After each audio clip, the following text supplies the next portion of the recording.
The next Flesh and Blood set, Dusk Till Dawn, is coming out soon. Let's take a guess at what's inside.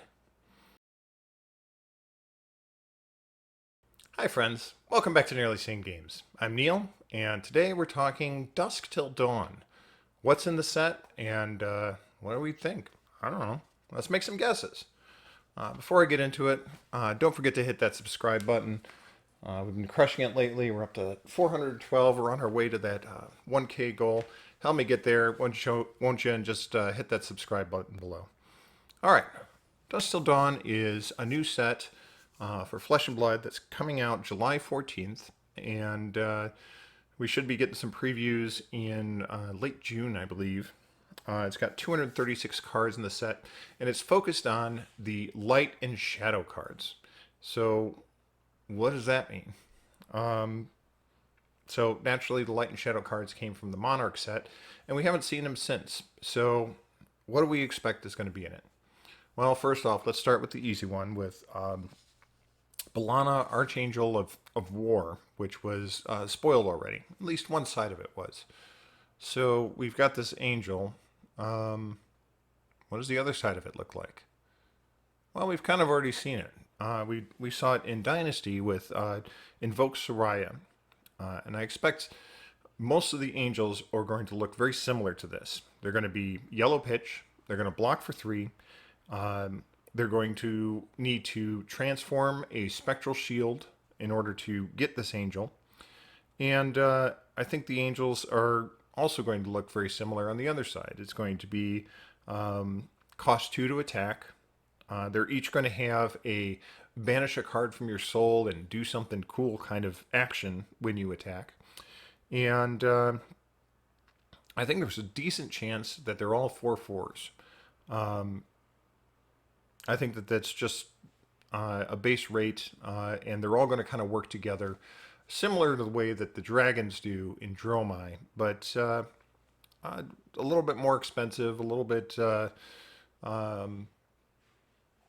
Yeah, I think they're going to be a little bit less used because you're going to have to getting spectral shields is going to be a little more difficult than just getting dust. And so I'm guessing that there's going to be 7 angels in this set, and I think that just to throw a number out there, I think 2 are going to be Majestics, one of which we've already seen, and the other 5 are going to be rare. And I'll get to why that I think that those numbers in a few minutes here.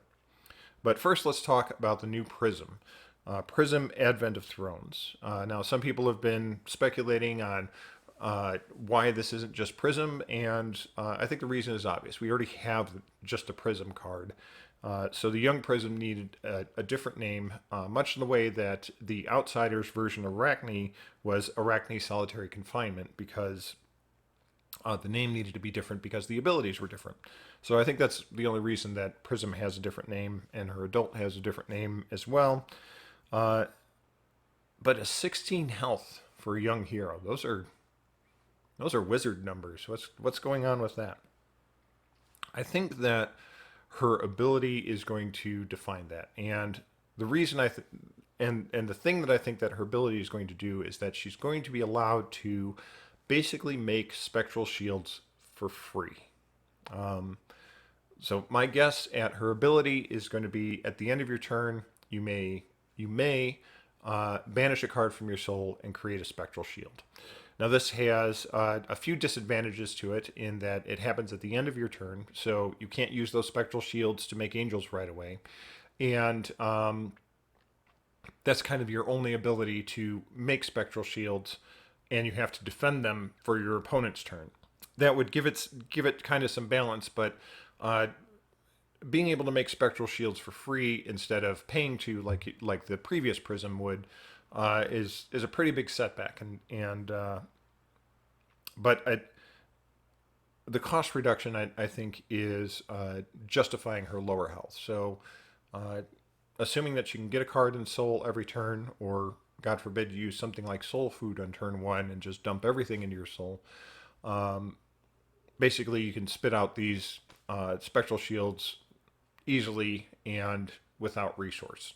So That's a pretty big advantage, and that would explain the cost difference. And Prism in the past has shown that she is very difficult to get through all of her defenses. So that wouldn't surprise me as well, especially with all of her angels also having ward. I think that's going to be a common thing through all the angels as well, but I suspect some of the angels are only going to be ward 2 instead of a ward 4. We'll see. We'll see if they have different ward numbers. I think that might be a little bit of some of the differentiation. So you're basically spending the same amount of resources, but getting less out of it. But that's kind of my guess of what Prism's ability is going to be. Her main ability is going to need to be able to generate spectral shields somehow, and then because that's inherent to what she does. So we also need a new weapon for her. Luminaris was also sent to was made living legend. So what do we have for our Luminaris 2? And for this, I'm going to speculate that it's going to be something actually pretty similar to Luminaris. So I think that it's going to give her ability to make her spectral shields into weapons. Although this time I think that it's going to have an innate ability that it's going to say illusionist auras are weapons with power 1 that are cost 1, do one damage, and go again. So I think you're going to pay 1 to get that go again, but you're not going to have quite the same build up into this bing bing bing bing bing bing bing kind of thing that that Dromai can do with her dragons, or that old Prism could do. I think it's going to be more cost intensive to get some value out of that, but I think it's going to have that, not have the restriction of I have to play yellow card to get go again, or if I have to play red card to get go again, like Dromai's dragons. I think it's going to be more of here's the cost, you need to pay it if you want to get that ability. I also think that it's going to have a clause for yellow strip, and I think the yellow strip in the pitch zone is going to give angels go again. Angels already cost 2 to attack, at least the 2 angels that we've seen so far. So I don't think that's too unreasonable to have a yellow pitch in your pitch zone and have them go again. Have them go again. Something's going to have to give those angels go again. They don't have them inherently, and it just seems in line with the light dependency on yellows that we also have a dependency here. It'll also make the limited environment with this new Prism. Well, I guess we don't have a limited environment with this new Prism. Stop making these supplemental sets. I just want draftable sets. But if there were a limited environment with Prism, that would be much more limiting as well. But I think that'll be a majestic weapon. Let's call it Luminaris 2. So I think that's what we have for the light illusionist side. Now let's take a look at, we also have Vincent. And the little blurb on the site said, Vincent brings a new interpretation of the forbidden arts to gaming tables. Her ability to manifest dark arcana through rune gating it through the dimensional rift serves as the monastery, blah, blah, blah. So rune gating. What do you think that's going to be? So here's my twist on Vincent's ability. I think that, here's my guess, that rune gate will be that the first card you play each turn with blood debt has go again. And when you play this card, banish the top card of your library. If that card has blood debt, create a rune chant. So this does a lot of things that Runeblade likes to do. Giving it go again, especially cards that don't normally necessarily have go again. And focusing really hard on that blood debt. We've seen this, the first card has go again from Arachne in his solitary confinement has first card with stealth has go again. So I'm going to guess that we're going to have something similar to that. We're also generating rune chants as a bonus to putting cards with blood debt in your library. Now, the disadvantage here is that I don't think all of these cards with blood debt are going to have. You can play this from banish, and I think that's going to be the difficulty with balancing Vincent's card pool that she has available to her in this new set and deciding with what she wants to do with it. Because if you can't play those from, I think they're going to be powerful cards with blood debt, but if you can't play them from banish zone, then that's going to be extra difficult. Or these cards are going to have more restrictions on them that you need to play a non-attack action first before you can play them, or you have to do arcane damage before you can play them. They're going to have more of these restrictions on them, so that Vincent is going to have kind of this different, a little bit different flavor from Chain. But this is kind of gives her kind of that Chain light kind of feeling with it. Yeah, so that's kind of my guess for what Vincent's going to be. So what's the rest of the set? We're going to have Light Illusionist and Shadow Runeblade. We're probably going to get more cards for Shadow Brute and Light Warrior. We can't leave Levia and Bolton sitting out with this. But what's the rest of the set? Normally, these supplemental sets, we have 8 to 10 supporting classes. What else are we going to do there? Well, we're going to have the generics in there as well, I think. But let's take a look at what we have for legendaries. We have 8 legendaries in the set. That is unusually high for supplemental sets. We had I think Dynasty was the most, and I think that only had 4. Maybe had 5. Had 5 in there. So 8 is a lot for a supplemental set. So what are we getting all these legendaries for? Well, I think we're going to have a new light and a new shadow piece of equipment. And I don't think it's going to be the chest, because we already have light and shadow equipment for the chest. And I don't think it's going to be the feet, because in Monarch we were given light and shadow feet for, or the warrior feet and the phantasmal footsteps were feet. And then the other 2 shadow cards were both in the deck cards. So I don't think that they're going to be that, but I think they're going to be powerful light and shadow pieces of equipment that are either head pieces or arm pieces. Those are my guess. Probably a head piece would be my guess. And so, okay, so that's 2 of our legendaries, and we've got 6 left. Well, what about our Light Warrior and Light Illusionist? What are they going to get for legendaries? In this set, they're not going to get any. They were already in Dynasty. If you remember, we had Spirit of Arena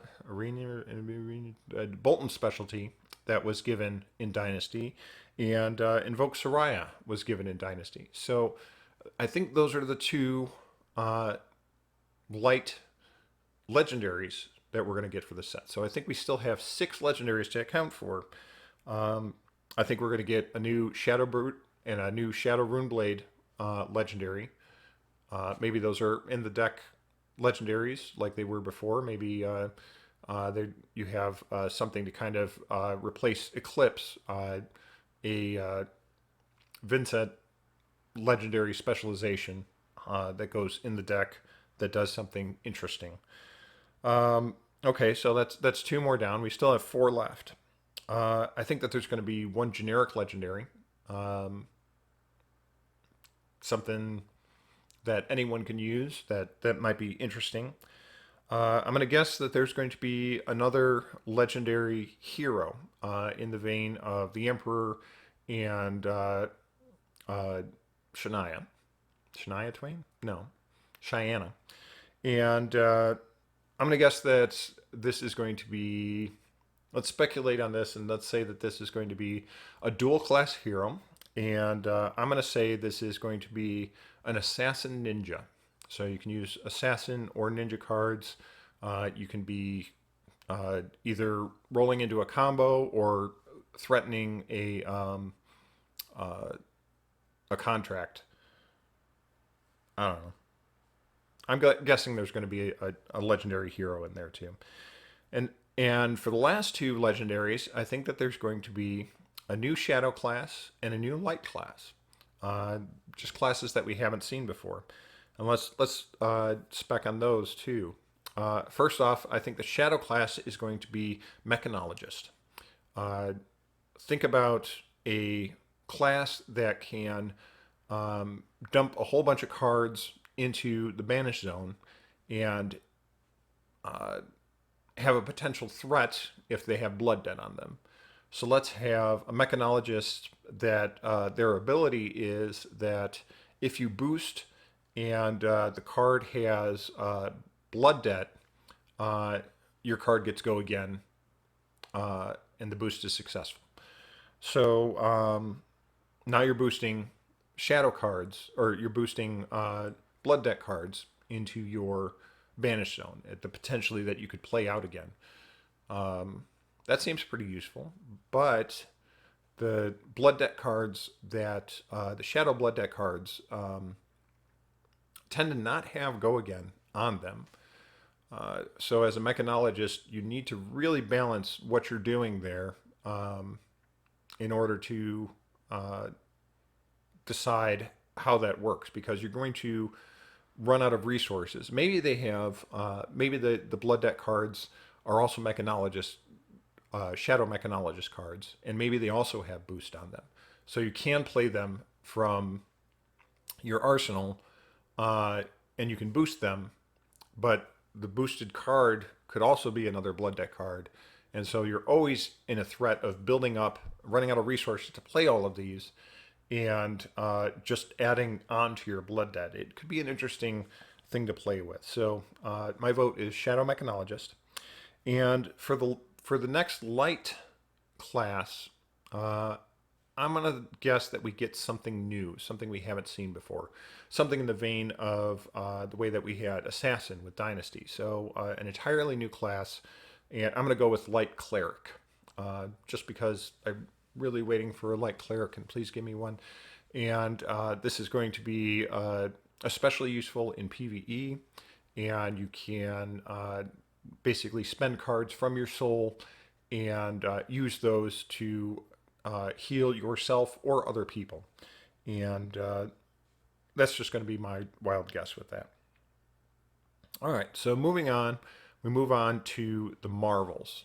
There are 10 Marvels in this set. And this is where I get the idea that there's going to be 7 Angels in the set. Because I suspect that if we have a legendary hero in this set, that we're also going to have a legendary Marvel version of that hero in this set. So that's one of the Marvels. I think 2 of the Marvels are going to be tokens, and that's going to be Spectral Shields and Rune Chants. And I think those are going to be, they're just going to come out and they're going to be absolutely incredible looking cards. They're going to have this spectacular foiling on them. They're just going to look fantastic, and everyone is going to want those versions of those tokens.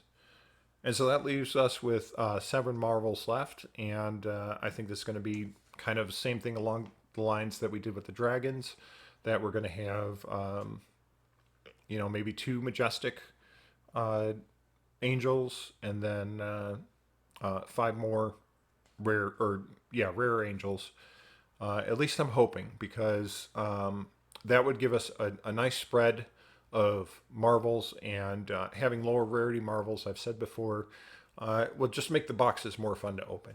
We'll get those rare Marvels more often, not as often as the Dragon. So maybe maybe you get 1 a case, or if you're lucky, you'll get 2 a case.